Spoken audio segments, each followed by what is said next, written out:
Let's see. So this is from Sinoli. Why not Peter for president? Well, there's a very simple answer to that question, and that's because I would lose, right? I'm not going to win. I mean, how am I going to become president? I mean, an election is an auction on the advanced sale of stolen goods. So I'm not promising to steal anything for anybody, so I'm not going to get a lot of votes. I mean, there's not a lot of people who want to vote for freedom, right? Because that's what I would promise. If I was going to run for office, I promised to leave you alone. And most people don't want to be left alone. They want something for nothing. And I have a hard time lying about stuff, so I wouldn't, make a good politician because I would tell the truth. There's going to be some people that are going to vote for a politician that tells the truth, but not many. That's why politicians don't tell the truth.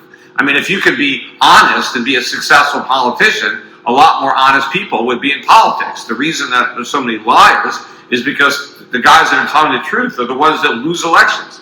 The way you win elections and the way you get reelected is that you lie. And you're willing to do what's in the interest of a special interest who's backing you or funding your campaign, and you don't give a damn about the general interest of the country. You're not doing what's right for the country. You're doing what gets you reelected. And, so it's difficult for somebody that actually wants to do what's right for the country to get elected. Even if they get elected once, they probably won't stay in office because they'll lose, because somebody else will give the public what they want or tell the public what they want to hear or do what they need to do to get the special interest to back them and fund them, and then they end up winning. So yeah, it's not very likely that I would win an election. But it's more likely I can win over people. I can get people to reject a lot of these big government programs and move more toward free market, libertarian, conservative side of the political spectrum.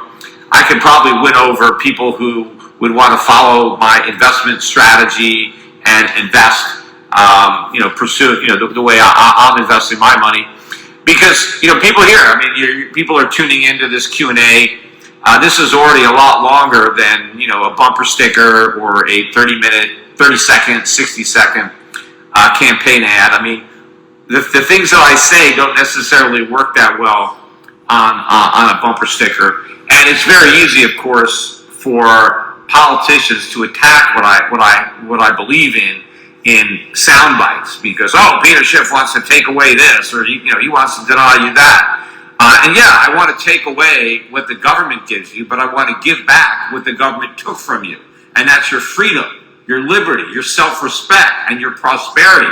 But explaining that takes a long time, and it doesn't take a long time to try to vilify somebody who wants to restore freedom, because you can't restore freedom without taking away all these programs. But what the politicians don't tell you is the programs cost a lot more than the value that you get. So what you get from government, it actually costs you a lot more. What you lose exceeds what you get, except you don't understand what you lost. The government always takes credit for what they give you, but they never accept responsibility for what they take away from you.